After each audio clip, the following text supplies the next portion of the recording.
ਵਾਹਿਗੁਰੂ ਜੀ ਕਾ ਖਾਲਸਾ ਵਾਹਿਗੁਰੂ ਜੀ ਕੀ ਫਤਿਹ. This is Bhupender Singh. I'm grateful, humbled, and honored to be of service through production of these podcasts. By grace of Guru, I'm bringing to you a total of 5 episodes on Onkar. Today's world is marred by pain, suffering, racism, violence, divisiveness, and restlessness. There are wars and conflicts among nations, religions, communities, families, and also among people at personal level. To understand and comprehend today's world, I turn to Guru Granth Sahib. I turn my focus on Onkar, that is meant to bring peace, tranquility, and equanimity through realization of oneness. In series of 5 podcasts, I will begin with introduction to Onkar, that is not bound to people of one faith. It is a universal message of Guru Nanak. I will also share how when we are separated from Onkar, we suffer at hands of our egocentric self. Not only we suffer, but we also cause pain to others. This is due to lack of understanding of what is God, what is nature of existence of God, and relevance of our existence in this context. These podcasts are meant to show a roadmap to Onkar, whereby all sufferings can end and a life of balance, peace, and abundance can begin. With that said, let us begin our journey together of Onkar.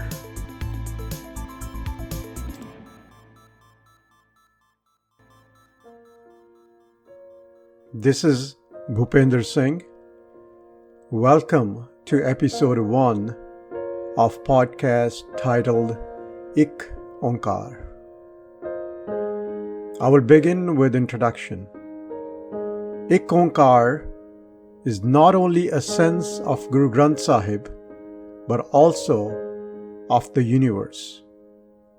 Onkar is oneness in form of one all-encompassing creative energy that fuels the universe. Until one does not see through the eyes of Onkar, one remains blind to the true nature of existence, to the true nature of God, and also remains devoid of ulterior purpose of life. Looking through eyes of Onkar implies realization of Onkar. Realization means a person is embodiment of Onkar, like Guru Nanak and other gurus. Onkar has the utmost relevance in our personal life, in our personal transformation. Onkar is the fragrance of the flower of oneness that Guru Nanak has shared in form of his writings. In Guru Granth Sahib, gurus and bhagats have pointed towards this fragrance. Inhaling fragrance of Onkar is realization of Onkar.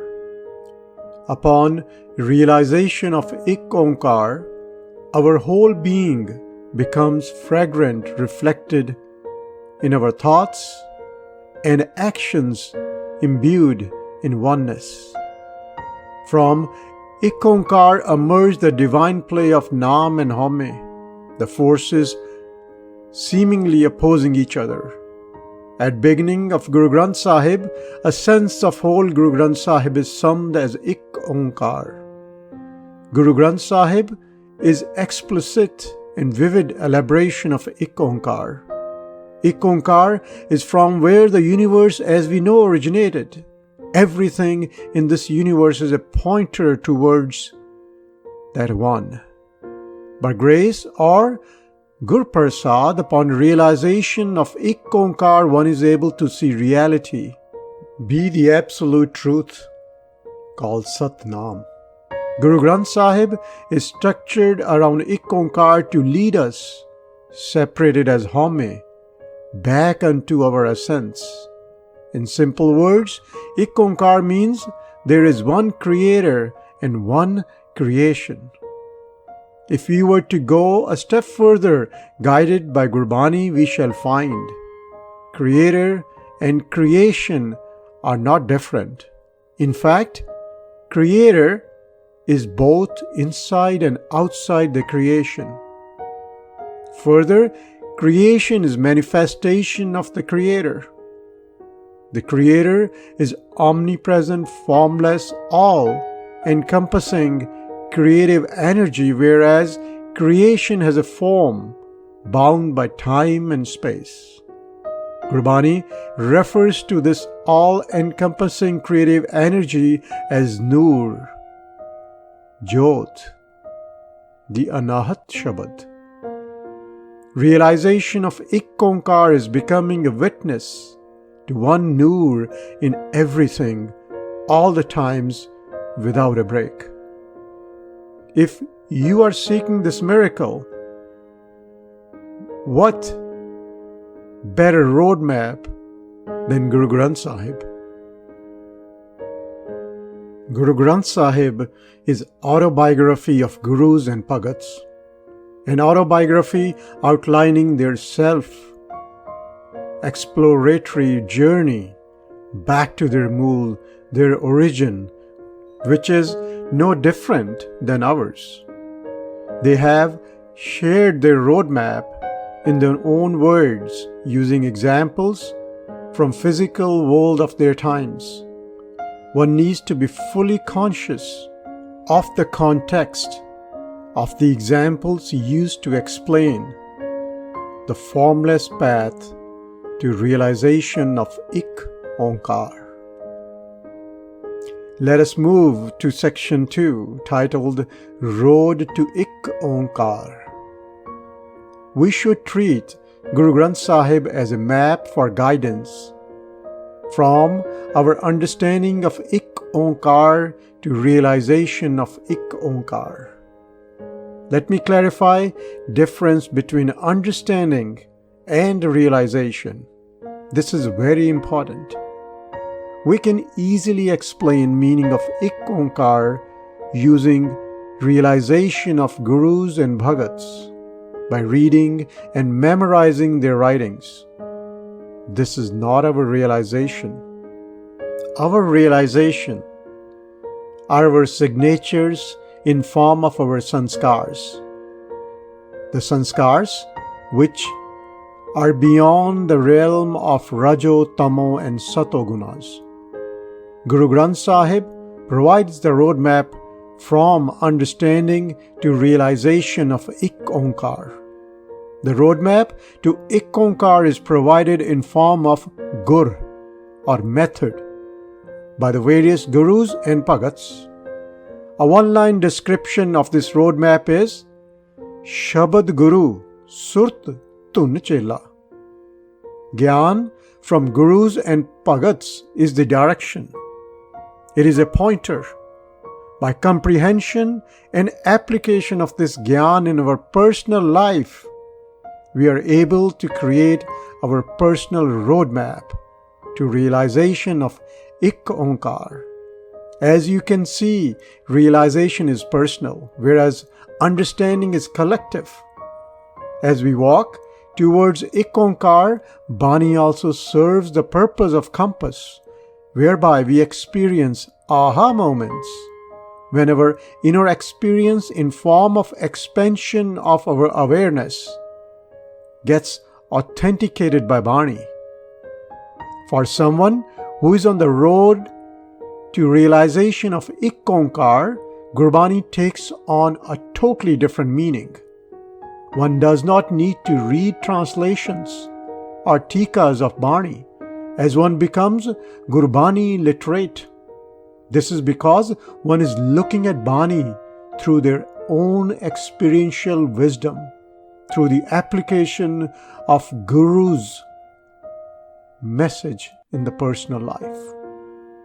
When we follow Guru Granth Sahib as a roadmap, we are automatically lifted above the bounds of fragments created in name of religion, color, nationality, and so on.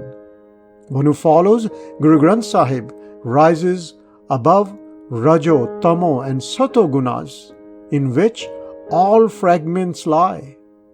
One who follows a sense of Guru Granth Sahib lives by Ik Noor te sab jag upjaya, kaun pale, kaun mande, and this is reflected in their thoughts and actions. Guru Granth Sahib has a form, shape, and size, but the essence of Guru Granth Sahib existed before its compilation and will exist beyond its life. One who has savored a sense of Guru Granth Sahib, there is new relevance, context, and prominence of Bani liberating one from all forms of bondages. These changes are the fragrance of Ik Onkar. One who understands Guru Granth Sahib through experiential wisdom becomes embodiment of eternal truth, realizing depth and profoundness without getting caught up in literal meaning of words, languages, grammar, and cultural context. Literal meaning of words, language, grammar, and cultural context are time-bound pointers towards timeless essence of Gyan. At peak of summer season, one who has savored sweet nectar of a ripe mango in the garden full of mango trees knows a sense of all mangoes is the same. Such a person is said to know every mango in the garden because he or she knows the essence of each mango is same and is not caught up in color, shape, or size of the mangoes. One who has savored ambrosial nectar of Gyan, known as Pav, in a single Shabad of Gurbani does not get tangled up in language or grammar. Pav is timeless, wrapped in time-bound language and cultural context of the time when Bani was written by either a Guru or a Pagat.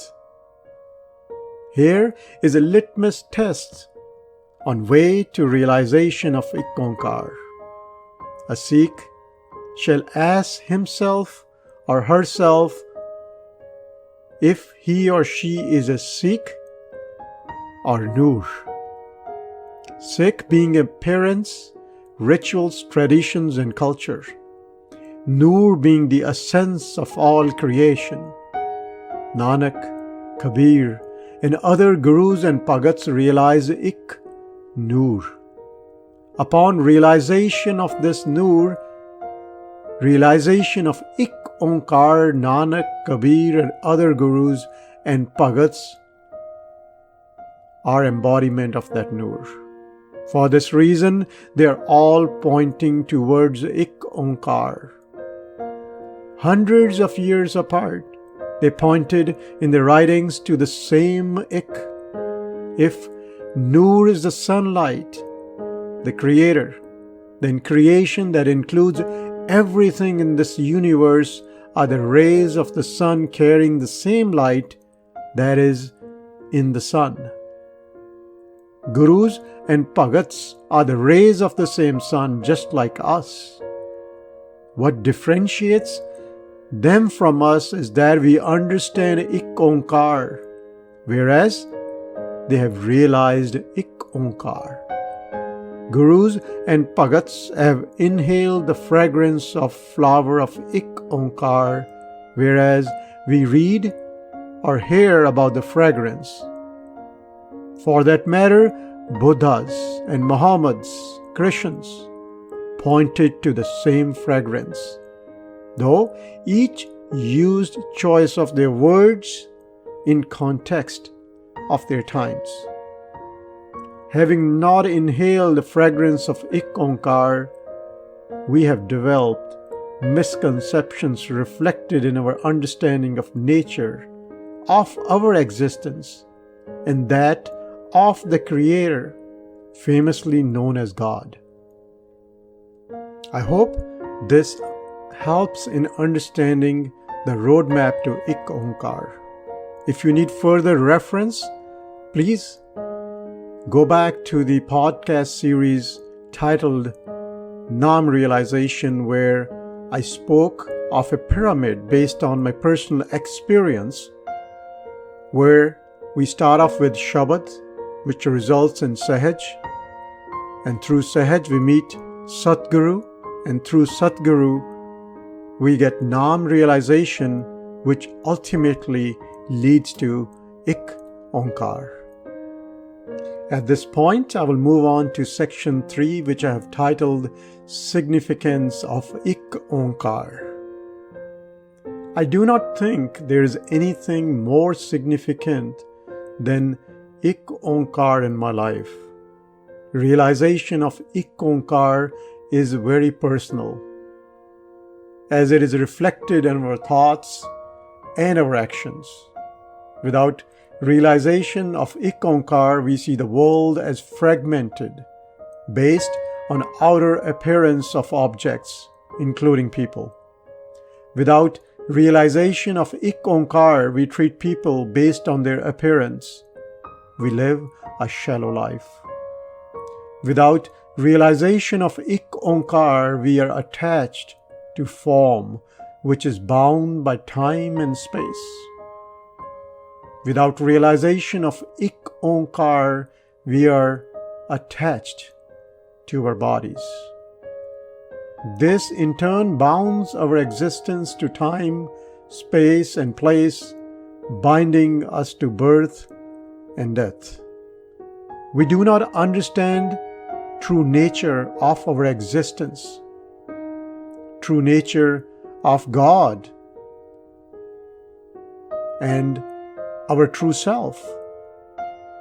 Without realization of Ik Onkar, one will see conflict among various ideologies.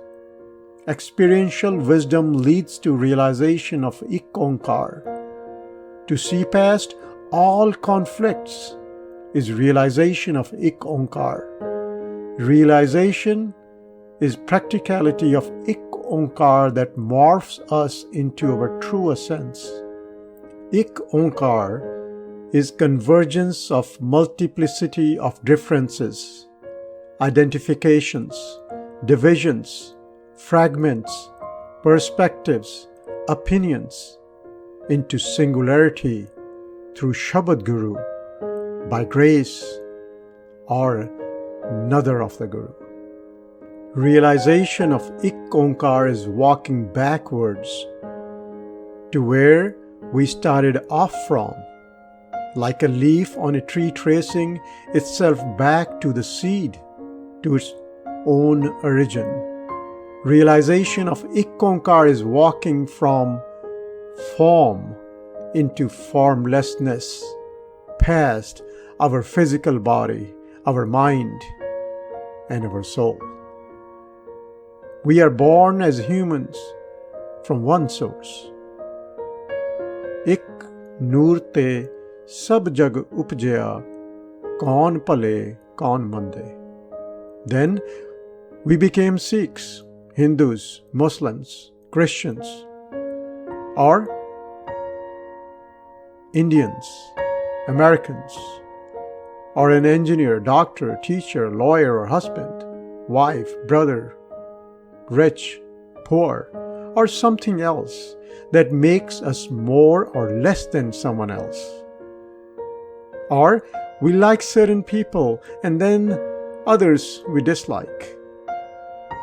This is imprisonment. Imprisoned in our own divisive walls, we cringe to be free, to be children again when we did not wear the eyes of divisiveness. We have to demolish every two-faced wall of our bias, like, dislike, love, hatred, worry, happiness, are two-faced walls of our bias. And these walls are inside us. When these walls fall inside us, we become peace, joy, human once again. The falling of these walls is realization of Ik Onkar, a very intrinsic phenomenon. Anything short is not freedom, is not liberation. To be free of all labels we impose on ourselves is realization of Ik Onkar. To be free is to be the Noor, our essence, the one Noor that makes possible lifting of your and every hand, your and every eye to see, your ears and every other ear to hear. Manifestation of Ik Noor is a miracle that keeps one afloat. Otherwise,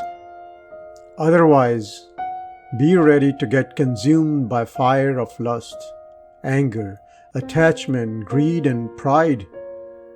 And on top of that, not being aware of this fire burning inside. Guru Nanak Dev Ji uttered Ik Onkar upon his realization when he appeared after 3 days by Beni. Ik Onkar is that Noor which is imbued in each molecule of the universe. There is no place without this Noor. The string of Ik Onkar in Guru Granth Sahib holds all the Shabads, all the Gyan, like beads in a necklace. Without the string, beads in a necklace scatter and acquire a different meaning as the context without the string is lost. Without the string of Ik Onkar, it is not possible to experience full potency of Shabads and Gyan of Guru Granth Sahib. Though it is a matter of nadar or grace of Akal Purakh for one to grasp full potency of Guru Granth Sahib, yet our efforts guided by Guru are the enablers to become worthy of nadar. Always remember, Shabad or Gyan is the Guru and our Surt or Dhyan or awareness is the Chela. Shabad is the vehicle on which our Dhyan has to ride in order to traverse across the Bhavsagar of illusions, of Maya, of Manmat. Without Shabad as Guru, all our definitions, meanings and understandings comes from Manmat. Manmat is time-bound intelligence that has limits, therefore prone to pride, attachment, and pain. Manmat can help us excel in worldly gains, but fails to guarantee our well-being. Gurmat from Guru as Shabad is timeless, boundless intelligence that holds true at all the places under all conditions. Gurmat is like an all-terrain vehicle capable of traversing us through worldly and spiritual dimensions of our existence. Let us focus on a sense of Guru Granth Sahib once more. In other words, let our Surt be in Shabad, for Shabad as Guru to guide us. Let us go beyond the literal meaning of words to soak in a sense of Guru Granth Sahib by using the method provided by Guru Nanak himself. On Ang 878, Guruji writes, धुन में ध्यान, ध्यान में जान्या गुरमुख अकथ कहानी। मन में ज्योत, ज्योत में मनुआ, पंच मिले गुर भाई। नानक तिनके सद बलिहारी, जिन एक शब्द live lie. The inexpressible story of creation is revealed to a Gurmukh when their dhyan is in the Tun. This Tun is of the Shabad inside us, not accessible through five senses. Dhyan, Man, Live, and Surt are synonymous words. Tun of Shabad, Gyan, Guru are also synonymous words. This implies the only way to know the inexpressible is upon revelation, when we as Dhyan remains immersed in Tun of Shabad. As the story of creation and Creator is beyond words, any description is bound to fall short. A Gurmukh is the one whose mind has totally dissolved in Shabad. Guruji further states, the Jyot is in Man, and the Man is inside the Jyot. The Jyot is the Brahm Gyan. Brahm Gyan is that omnipresent intelligence from which planets, stars, galaxies, and universe originated.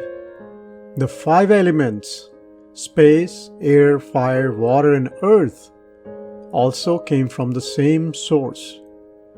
These five elements are the building blocks of nature, building blocks of existence. The five elements came together in varying proportions to appear in numerous forms. The omnipresent intelligence translated itself through five elements into living and non-living things and all natural resources of the universe that support all forms of life. At macroscopic level, these forms appear as planets, stars, solar systems, galaxies, and the universe. This divinely play is governed by natural laws called Hukam in Gurbani. Hukam maintains balance, harmony, and abundance in the universe. The laws of nature is again the omnipresent intelligence present in each molecule of the universe, totally self-sufficient, self-reliant, relentless, and selflessly supporting the universe. Pay attention to this one. The Jyot is in Man. Man mein Jyot. Further, Jyot mein Manua. The mind, the Man, is inside the Jyot. This implies other than Jyot there is nothing else. When Man realizes this Akat Kahani, it transforms into the Jyot. This is revelation of one, revelation of Ik Onkar. If you notice, Man has to become zero to know one, to realize Ik Onkar. Zero is symbolic of death while being alive. Zero is transformation of the Man into Jyot. Zero relates to Hame-less Man called Jyot. There are different ways to state the same dissolution of Hame. Upon such a state of Man, all senses become one collective force like brothers in hand. Guru Nanak bows forever to the one in whose live or dhyan is Shabad. In other words, one who sees through the eyes of Guru or Shabad or Gyan only sees Ik Onkar, Ik Jot, Ik Noor in everything. Through eyes of Ik Onkar, one sees same Jot beyond the physicality of this world. This is reflected in their personality when they make their decisions not based on physical appearance, not what they see on the surface, as the five vices are associated with physical form. Such a being is not driven by lust, anger, attachment, greed, and pride. It can be said one is free of five vices upon realization of Ik Onkar, as one sees the same Jot in everything. I'm not sure if there is anything else more significant than realization of Ik Onkar, knowing how well it transforms our life. It is like being in paradise. Being in paradise when rest of the world is burning in the five vices, burning in hell. This is the Satyug, even when outside there is a Kalyug. This is the significance of Ik Onkar. And a bow to Guru Nanak for showing us the path. This concludes episode 1 of 5. In the episode 2, I will talk about practicality of Ik Onkar and continue our journey. Thanks for listening to this podcast and giving me the opportunity to be of service. Vaheguru Ji Ka Khalsa, Vaheguru Ji Ki Fateh.